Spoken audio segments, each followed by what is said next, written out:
Hello friends, आज हम बात करेंगे वर्गमूल के शॉर्टकट मेथड के बारे में। किस तरीके से वर्गमूल निकाला जाता है। देखिए, x का वर्गमूल, इसका जो रिप्रेजेंटेशन होता है वो होता है अंडर रूट एक्स, और इस अंडर रूट का मीनिंग होता है x की पावर 1/। निकालते कैसे हैं? हम लिखेंगे पहले पूर्ण वर्ग संख्या का इकाई अंक, और इधर वर्गमूल का इकाई अंक। अब देखिए, पिछली क्लास में हमने पढ़ा था कि पूर्ण वर्ग संख्या का इकाई अंक 2, 3, 7, 8 नहीं होना चाहिए। इसका वीडियो आप देखना चाहते हैं तो उसका लिंक आपको आई बटन पे मिल जाएगा। 2, 3, 7, 8 इकाई अंक नहीं होना चाहिए, तो क्या क्या होगा? 1 होगा, 4 होगा, 5 होगा, 6 होगा, 7, 8 नहीं होना चाहिए, 9 होगा और 0। अब देखिए, अगर पूर्ण वर्ग संख्या का इकाई अंक 1 है तो वर्गमूल का इकाई अंक होगा 1 या 9। पूर्ण वर्ग संख्या का इकाई अंक 4 है तो वर्गमूल का इकाई अंक होगा 2 या 8। पूर्ण वर्ग संख्या का इकाई अंक 5 है तो इसका वर्गमूल का इकाई अंक होगा 5। पूर्ण वर्ग संख्या का इकाई अंक 6 है तो यहाँ पे इकाई अंक होगा 4 या 6।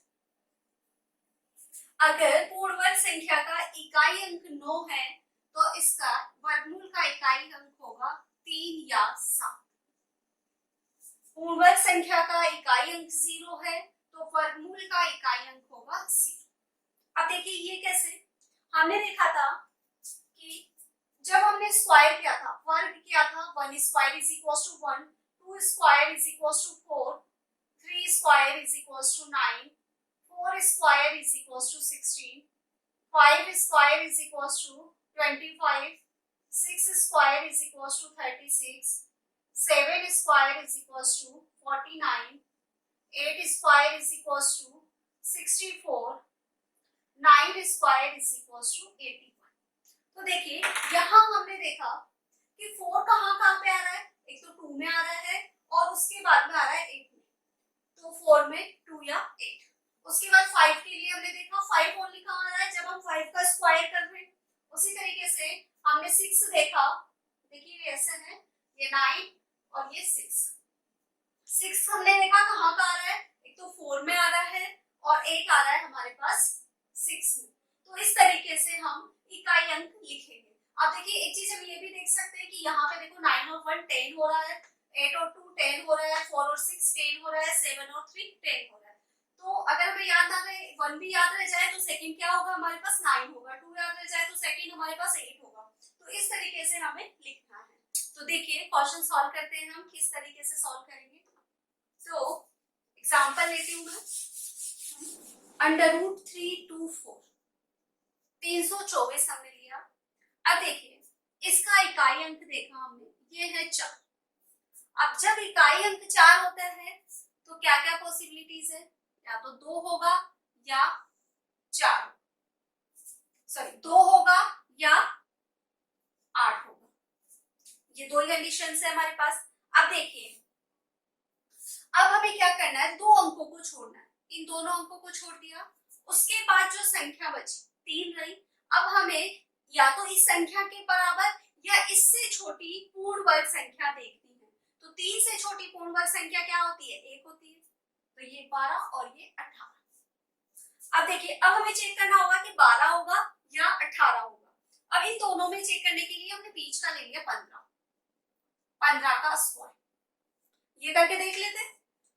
15 का स्क्वायर इजी है, 5 का 25, 1 में 1 जोड़ा 2 तो 225। अब देखिए, 225 324 से छोटा है, तो मतलब जब ये 324 कब मिलेगा? जब हम 18 का स्क्वायर करेंगे। तो 18 क्या हो जाएगा हमारे पास आंसर। क्या किया हमने? शुरू में इकाई अंक देखा 4 है, तो 4 कब कब हो सकता है, जब 2 हो या 8 हो। उसके बाद में 2 अंकों को छोड़ के जो भी संख्या बची उसके बराबर या उससे छोटी पूर्ण वर्ग संख्या हमने देखी। अब 3 से छोटी पूर्ण वर्ग संख्या 1 है, तो 1 लिख दी हमने दोनों तरफ। अब हमें चेक करना है कि 12 होगा या 18 होगा, तो हमने इसके बीच की एक संख्या ली 15 और हमने उसका स्क्वायर करके देख लिया, जो हमें मिला 225। हमने देखा कि 225 तो 324 से छोटा है, तो 12 तो आंसर हो नहीं सकता, तो आंसर होगा 18। अब देखिए अगला क्वेश्चन, अगला एग्जाम्पल है 1156। ठीक है, सबसे पहले इकाई अंक देखा हमने 6। जब इकाई अंक 6 होता है तो क्या क्या वैल्यू होती है हमारे पास, या तो 4 होगा या 6 होगा। 4 और 6, 4 और 6। अब देखिए, अब हमें 2 अंकों को छोड़ना है। हमने ये 2 अंक छोड़ दिए 56। उसके बाद जो संख्या बची वो 11 है। अब 11 के बराबर या 11 से छोटी पूर्ण वर्ग संख्या वो क्या होगी, 11 से छोटी 9 होगी, जो कि किसका है, 3 का। तो 34 और 36। अब हमें चेक करना है कि राइट आंसर क्या होगा, तो बीच में 35 का निकाल के देख लेते हैं। हमने लिया 35 का स्क्वायर, 5 का 25, 3 में 1 जोड़ा 4, 4 8 4 3 12, 1225। अब देखिए 1225 तो बड़ा हो गया, 1156 से बड़ा हो गया 1225 तो आंसर क्या होगा यहाँ पे, 34 होगा। तो 34 हो गया आंसर। ठीक है, पहले 6 के अकॉर्डिंग हमने इकाई अंक लिया, 4 हो सकता है या 6 हो सकता है। उसके बाद 2 अंकों को छोड़ा, उसके बाद देखा कि 11 से छोटी या 11 के बराबर पूर्ण वर्ग संख्या जो कि 9 होती है, और 9 का किसका होता है, 3 का, तो 3 और 3। उसके बाद हमने चेक कर लिया 35 का स्क्वायर करके कि 1225 जो कि बड़ा आ रहा है। अब 36 का स्क्वायर करेंगे तो इससे भी बड़ा आएगा, तो आंसर हमारे पास होगा 34। अगला एग्जांपल देखिए,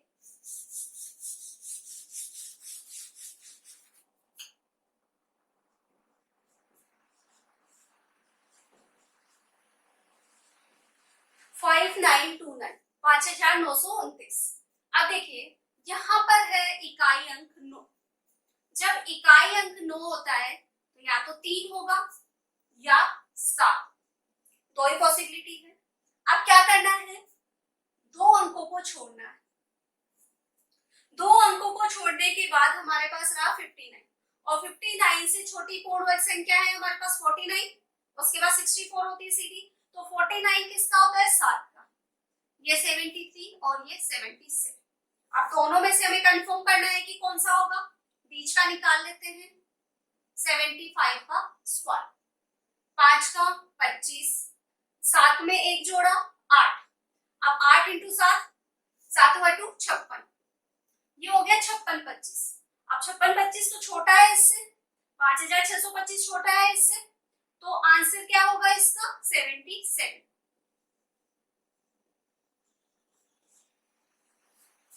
ठीक है, अगला एग्जांपल लेते हैं।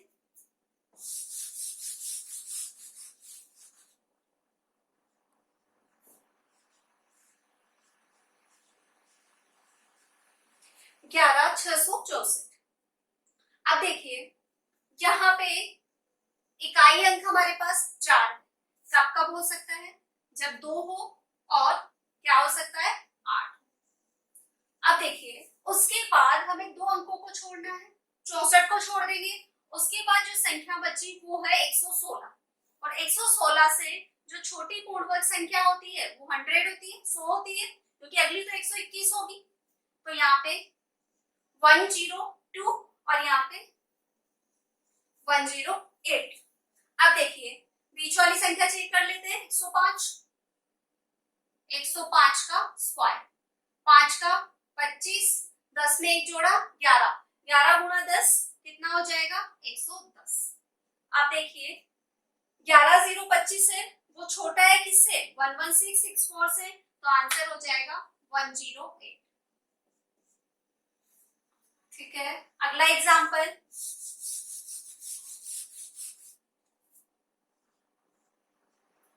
पंद्रह 625। अब देखिए इकाई अंक 5 है तो क्या होगा, यहाँ पे 5 ही होगा, और कोई पॉसिबिलिटी है नहीं, एक ही मिलेगा। अब 5 के बाद में हमें क्या करना है, 2 अंकों को छोड़ना है। 25 को छोड़ दिया हमने। 156 से जो छोटी पूर्ण वर्ग संख्या है वो क्या होगी, 144, जो कि किसका है, 12 का। तो 125 इसका क्या हो गया हमारे पास आंसर। जब भी 5 हो तो केवल एक पॉसिबिलिटी रहेगी हमारे पास और वही इसका आंसर होगा। तो इस तरीके से हम निकाल सकते हैं वर्गमूल। ये तो था इसका शॉर्टकट मेथड। एक होता है हमारे पास अभाज्य गुणनखंड विधि। तो देखिए अभाज्य गुणनखंड विधि से हम कैसे सॉल्व करते हैं। देखिए अभाज्य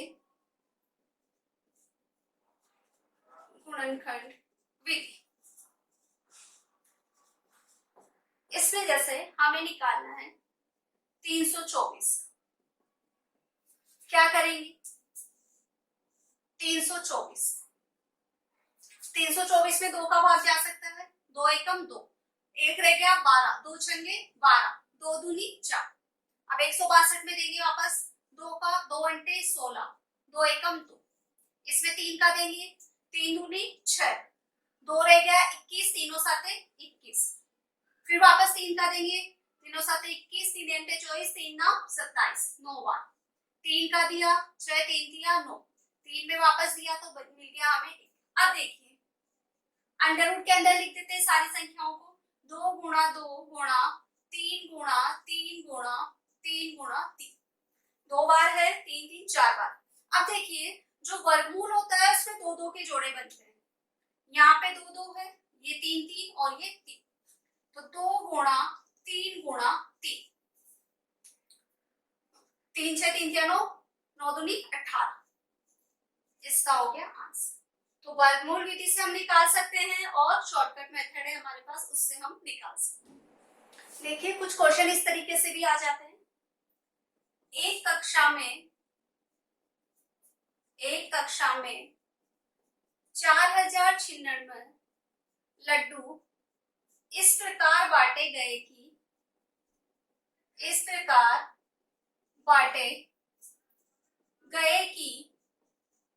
प्रत्येक विद्यार्थी को उतने ही लड्डू मिलते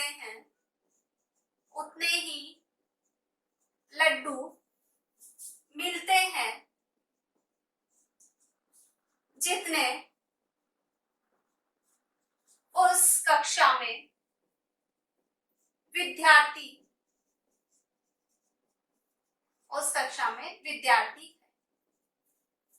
अब देखिए 4096 लड्डू है और हर एक बच्चे को उतने ही लड्डू मिल रहे हैं जितने की उस कक्षा में छात्र। तो x square is equal to 4096, तो x इज इक्वल टू 4096। अब देखिए यहां से हमें निकालना है, तो इकाई अंक इसका 6 है, तो क्या क्या हो सकता है, 4 हो सकता है या 6 हो सकता है। 2 अंकों को छोड़ना है, 96 को छोड़ देंगे। 40 से छोटी पूर्ण वर्ग संख्या 36, 64 और 66, चेक कर लेंगे कौन सा होगा, 65 का स्क्वायर, 50 25, 6 में 1 जोड़ा 7 और 6 7 42, तो ये हो गया 42 25।